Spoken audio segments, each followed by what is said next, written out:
ಕರ್ನಾಟಕ ಶೋಷಿತ ಸಮುದಾಯಗಳ ಮಹಾ ಒಕ್ಕೂಟ, ಕರ್ನಾಟಕ ರಾಜ್ಯ ಹಿಂದುಳಿದ ಜಾತಿಗಳ ಒಕ್ಕೂಟ ಇವರ ಸಂಯುಕ್ತ ಆಶ್ರಯದಲ್ಲಿ ನಡೆಯುತ್ತಿರುವ ಶೋಷಿತ ಜಾಗೃತಿ ರಾಜ್ಯ ಸಮಾವೇಶದ ಈ ಗಂಡು ಮೆಟ್ಟಿನ ನಾಡು, ರಣಕಲಿಗಳ ಬೀಡು, ಮದಕರಿ ನಾಯಕರ ಆಳಿದ ದುರ್ಗದ ನೆಲದಲ್ಲಿ ನಡೆಯುತ್ತಿರುವ ಶೋಷಿತ ಸಮುದಾಯಗಳ ಜಾಗೃತಿಯ ಈ ವೇದಿಕೆ ಮೇಲೆ ಆಸೀನರಾಗಿರುವಂಥ ನಮ್ಮೆಲ್ಲರ ಬೆನ್ನೆಲುಬಾಗಿರುವಂಥ ಈ ರಾಜ್ಯ ಖಂಡದ ಅಪರೂಪದ ರಾಜಕಾರಣ ಆಗಿರುವಂಥ ಮಾನ್ಯ ಸಿದ್ದರಾಮಯ್ಯ ಸಾಹೇಬ್ರೆ, ಈಗ ತಾನೇ ತಮ್ಮನ್ನು ಉದ್ದೇಶಿಸಿ ಹೋಗಿರುವಂಥ ಉಪಮುಖ್ಯಮಂತ್ರಿಯಾದ ಶಿವಕುಮಾರ್ ಸಾಹೇಬ್ರೆ ಮತ್ತು ವೇದಿಕೆ ಮೇಲಿರುವಂಥ ಎಲ್ಲ ನಮ್ಮ ಸಚಿವ ಸಹಪಾಠಿಗಳೇ, ಇವತ್ತು ಈ ಒಂದು ಐತಿಹಾಸಿಕ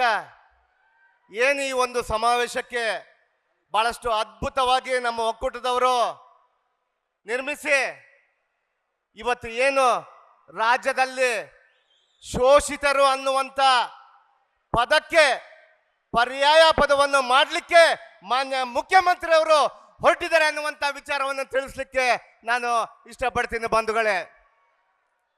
ಇವತ್ತು ನಾವು ಎಲ್ಲ ಕೂಡ ಇನ್ನು ಮುಂದೆ ಶೋಷಿತರಾಗಿ ಒಳಗಾಗಲ್ಲ, ಇನ್ನು ಮುಂದೆ ತುಳಿತಕ್ಕೆ ಒಳಗಾಗಲ್ಲ ಅನ್ನುವಂಥ ವಿಚಾರವನ್ನ ಹೇಳಲಿಕ್ಕೇನೆ ಈ ಒಂದು ಬೃಹತ್ತಾದ ಒಂದು ಸಮಾವೇಶವನ್ನ ಮಾನ್ಯ ಒಕ್ಕೂಟದವರು ಮಾಡಿದ್ದಾರೆ ಅನ್ನುವಂಥ ವಿಚಾರವನ್ನು ತಿಳಿಸ್ಲಿಕ್ಕೆ ಬಹಳ ಹೆಮ್ಮೆ ಆಗುತ್ತೆ ಬಂಧುಗಳೇ. ಇವತ್ತು ಬಹುಶಃ ಮಾನ್ಯ ಮುಖ್ಯಮಂತ್ರಿ ಸಿದ್ದರಾಮಯ್ಯ ಸಾಹೇಬರು ಕೂಡ ಚಾಮರಾಜನಗರದಿಂದ ಬೀದರ್ವರೆಗೆ ಕೂಡ ಇರುವಂತ ಎಲ್ಲ ಶೋಷಿತರನ್ನ ಎತ್ತುವುದರ ಮೂಲಕ, ಅದರಲ್ಲಿ ನಾನು ಒಬ್ಬನು, ಇವತ್ತು ನನ್ನನ್ನು ಕೂಡ ಒಬ್ಬ ಶೋಷಿತ ಜನಾಂಗಕ್ಕೆ ಒಳಗಾಗಿರುವಂತಹ ವ್ಯಕ್ತಿಯನ್ನು ಕೂಡ ನನ್ನನ್ನು ಕೂಡ ಒಂದು ಮುಖ್ಯವಾಹಿನಿಗೆ ತಂದಂತ ಒಂದು ಕೀರ್ತಿ ಮಾನ್ಯ ಮುಖ್ಯಮಂತ್ರಿ ಸಿದ್ದರಾಮಯ್ಯ ಸಾಹೇಬ್ರದ್ದು ಆಗಿದೆ ಅನ್ನುವಂಥ ವಿಚಾರವನ್ನು ತಿಳಿಸ್ಲಿಕ್ಕೆ ಬಹಳ ಹೆಮ್ಮೆ ಆಗುತ್ತೆ ಬಂಧುಗಳೇ.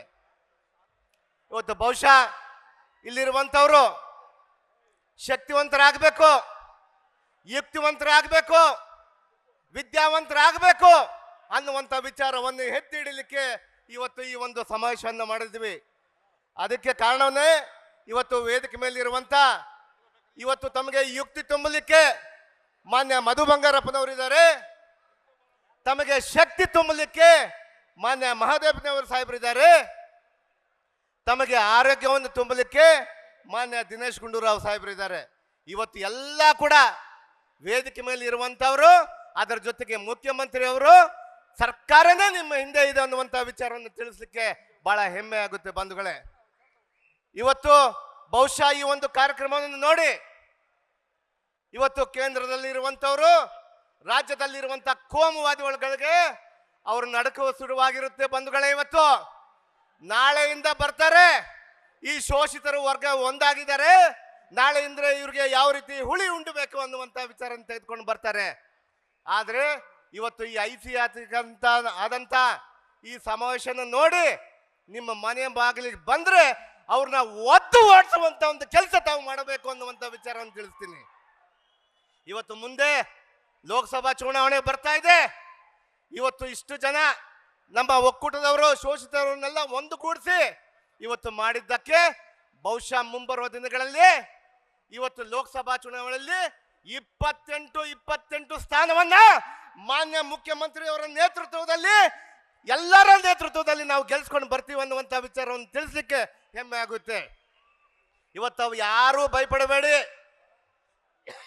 ನಿಮ್ಮ ಹಿಂದೆ ಸರ್ಕಾರ ಇದೆ, ನಿಮ್ಮ ಹಿಂದೆ ಮಾನ್ಯ ಮುಖ್ಯಮಂತ್ರಿ ಅವರು ಹುಲಿ ತರ, ಸಿಂಹ ತರ ನಿಮ್ಮ ಹಿಂದೆ ಇರ್ತಾರೆ.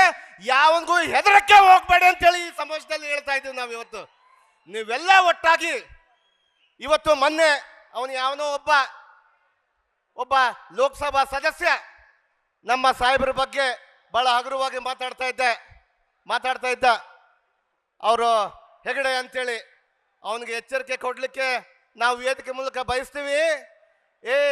ಲೋಕಸಭಾ ಸದಸ್ಯರೇ, ಇನ್ನು ಮುಂದೆ ತಾವು ಚುನಾವಣೆಗೆ ಬರ್ತೀರಿ, ನಾವೆಲ್ಲ ಕೂಡ ಒಟ್ಟಾಗಿದ್ದೀವಿ, ನಿನ್ನನ್ನು ಮನೆಗೆ ಕಳಿಸೋದು ಕೂಡ ಗ್ಯಾರಂಟಿ ಅನ್ನುವಂಥ ವಿಚಾರವನ್ನು ತಿಳಿಸ್ತೀವಿ.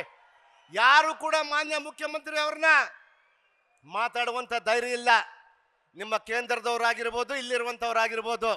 ಯಾಕಂದ್ರೆ ಮಾನ್ಯ ಮುಖ್ಯಮಂತ್ರಿ ಅವ್ರ ಜೊತೆಗೆ ನಾವೆಲ್ಲ ಶೋಷಿತ ಸಮಾಜದವರು, ನಾವೆಲ್ಲ ಹಿಂದುಳಿದವರು ಮತ್ತು ಅಲ್ಪಸಂಖ್ಯಾತರು, ದಲಿತರು, ದೀನರು ಇದ್ದಾರೆ ಅನ್ನುವಂಥ ವಿಚಾರವನ್ನು ತಿಳಿಸ್ಲಿಕ್ಕೆ ಹೆಮ್ಮೆ ಆಗುತ್ತೆ ಬಂಧುಗಳೇ. ನಾವೆಲ್ಲರೂ ಕೂಡ ಒಟ್ಟಾಗಿ ಇವತ್ತು ನೀವು ಸರ್ಕಾರ ಇವತ್ತು ನಿಮ್ಮ ಜೊತೆಗಿದೆ. ಸರ್ಕಾರ ಅನೇಕ ವ್ಯವಸ್ಥೆಗಳನ್ನು ನಿಮಗಾಗಿ ಮಾಡಿದೆ. ಇವತ್ತು ಮಾನ್ಯ ಮುಖ್ಯಮಂತ್ರಿಯವರು ಅವರ ಭಾಷಣದಲ್ಲಿ ಹೇಳ್ತಾರೆ, ಇವತ್ತು ವರದಿಯನ್ನು ಯಾವ ರೀತಿ ಮಾಡಬೇಕು, ಆ ವರದಿಯ ಫಲ ನಮಗೆ ಏನು ಬರುತ್ತೆ ಅದು ಬಂದ ಮೇಲೆ ತಮಗೆಲ್ಲ ಗೊತ್ತಾಗುತ್ತೆ. ಈ ವರದಿಯನ್ನ ತಿರ್ಸ್ಲಿಕ್ಕೆ ಯಾರ ಕಡೆಯಿಂದ ಸಾಧ್ಯ ಇಲ್ಲ. ಸೂರ್ಯಚಂದ್ರ ಎಷ್ಟು ಸಾಕ್ಷಿನೋ ಇವತ್ತು ಮಾನ್ಯ ಸಿದ್ದರಾಮಯ್ಯ ಸಾಹೇಬರು ಕೂಡ ಅದನ್ನ ವರದಿಯನ್ನು ಜಾರಿ ಮಾಡುವುದು ಅಷ್ಟೇ ಗ್ಯಾರಂಟಿ ಅನ್ನುವಂಥ ವಿಚಾರವನ್ನು ತಿಳಿಸಿ ಇವತ್ತು ತಾವೆಲ್ಲರೂ ಕೂಡ ಒಟ್ಟಾಗಿ ಮುಂದೆ ನಮ್ಮ ಪಕ್ಷದ ಜೊತೆಗೆ ಇರಬೇಕನ್ನುವಂಥ ವಿಚಾರವನ್ನು ತಿಳಿಸಿ ನನಗೆ ಇಷ್ಟು ಮಾತಾಡಲಿಕ್ಕೆ ಅವಕಾಶ ಕೊಟ್ಟಂತ ಎಲ್ಲರೂ ಕೂಡ ಒಂದು ಜೊತೆ ನನ್ನ ಮಾತುಗಳು ಮುಗಿಸ್ತೇನೆ. ನ್ಯೂಸ್ ಫಸ್ಟ್ ನಿರ್ಭೀತಿಯಿಂದ ನಿಮ್ಮ ಪರವಾಗಿ.